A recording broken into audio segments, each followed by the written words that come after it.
Okay, ladies and gentlemen, I'm going to go ahead and call this meeting of the Industrial Relations Committee to order because we're kind of short on time. We ran long today, and we got some other committees that are going to need to use this room shortly, so we're going to go ahead and get started. Just a bit of housekeeping up front is we had a bill on the agenda today that authored by Representative Martin, and that bill will be heard at a later date. So we will just take up the one measure today.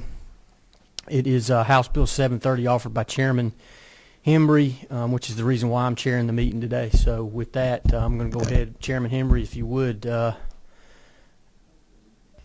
ahead. I think I've got the right mic turned on. Okay. You on? Yeah, you are on. Okay, go ahead. Please tell us about your bill, please, sir. Okay. Thank you, Mr. Chairman, members of the committee. House Bill 730.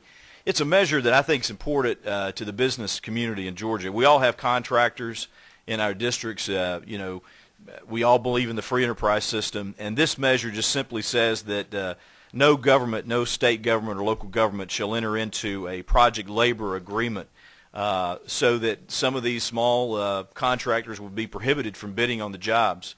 It's just a good measure because I think that our state is a right-to-work state, and we need to do everything we can to keep the market open for the business sector. So I believe that this is the way to do it. Opening the bid process, regardless of your connections, everybody should have an equal playing field. And I believe it's a measure that we need to do and have it pass this session. That's basically it. It just keeps the project labor agreements from taking place so that the free market enterprise system can work. Okay, thank you, Mr. Chairman. Are there any questions of Chairman Hembry from any of the members? I do have some folks here today that are supportive from the contractors groups, but because of the time, but they're at the back here, so we appreciate them being here today. They came out to be supportive of the bill. Okay, who's 20? All right, I don't know which one of you rang in first, but actually the rules chairman's going to get to go first. Sorry. Go ahead, Mr. Chairman. He's going to say the same thing I do. Chairman Meadows has a question. At the proper time, I'd like to make a motion. Okay. Mine was the appropriate time. I'd like to make a second. Okay, gotcha. Is there anybody who wishes to speak to the bill? Yes. Even though you got the vote, I think we should. Step up, please, sir.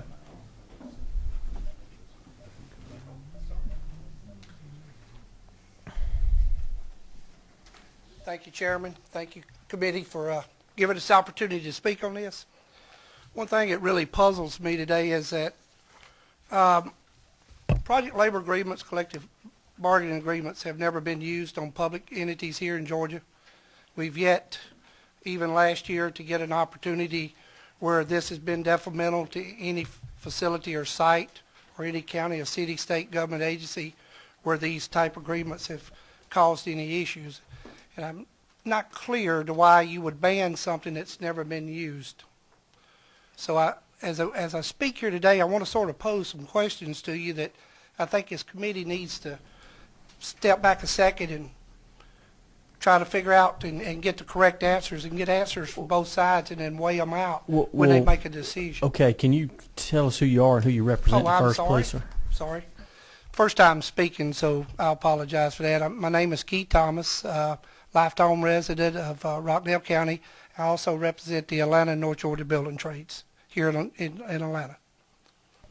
Okay. I apologize for that. That's okay. The other thing is guys, you need to look back and see who's advocating this bill, and for what reasons. If a bill's never been put in place, why are you advocating to kill something you've never had the opportunity to use or even looked at? We all look at smaller government today, and it looks like to me that why is elected officials here at the state capitol looking to put control or maybe limiting local governments on how they do business for the people who have elected them for their positions. As Mr. Hembry just said, and it brought up a good point, this is a right-to-work state. And why shouldn't local entities have the right to choose on how they do their business for what best represents the people who they represent? You know, Governor Deal come out the other day with Go Build Georgia, and we all understand there's a true shortage of skilled workforce in the state of Georgia. And to me, it looks like you're limiting the possibilities of entities being able to go and use an alternative to do their projects in a economy that has a shortage of skilled workforce. Let the local entities choose who they do business with. That's all we ask, and I think that's what's fair and what's best. We're in a time where we should be creating jobs, and to me, I believe this is a hindrance in creating jobs.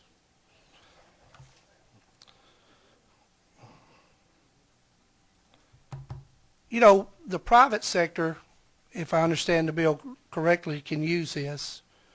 And if they find value in it in the private sector, why shouldn't the public sector be able to use this same type stuff if they want to do work under some type of agreement? So, guys, if you would, just step back a second and look and see where this has been a hindrance to anybody in the state or county level.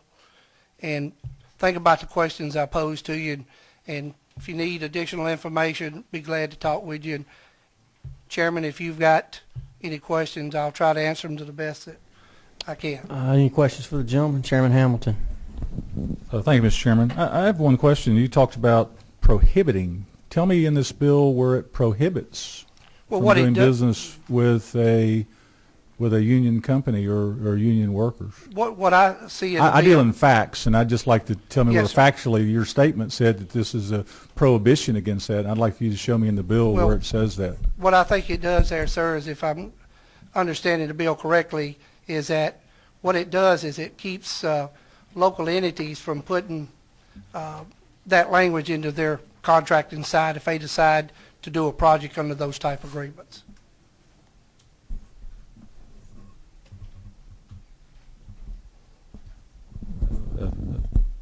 Again, I don't see that language in there. Well, that's my interpretation of it, and hopefully I'm correct in that. But You know, question we usually ask, have you read the bill? yes, sir, I have. Okay, well then you ought to be able to show me where it says that. Well, shouldn't you? I don't have the bill with me, but I also took from our legal guy that he said that also stops you from being able to put any type language like that to use a collective bargain agreement in the procurement side in the contract and bid process.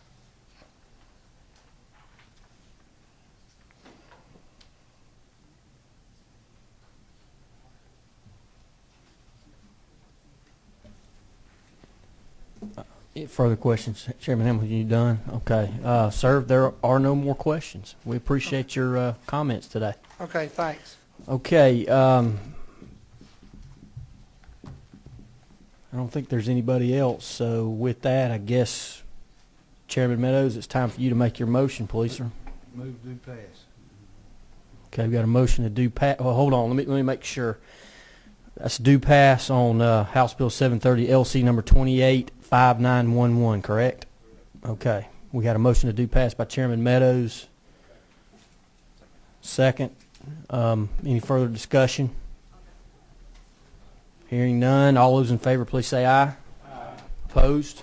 It's unanimous. Congratulations, Mr. Chairman. You're on the rules. And there being no further business come before this committee, we will stand adjourned.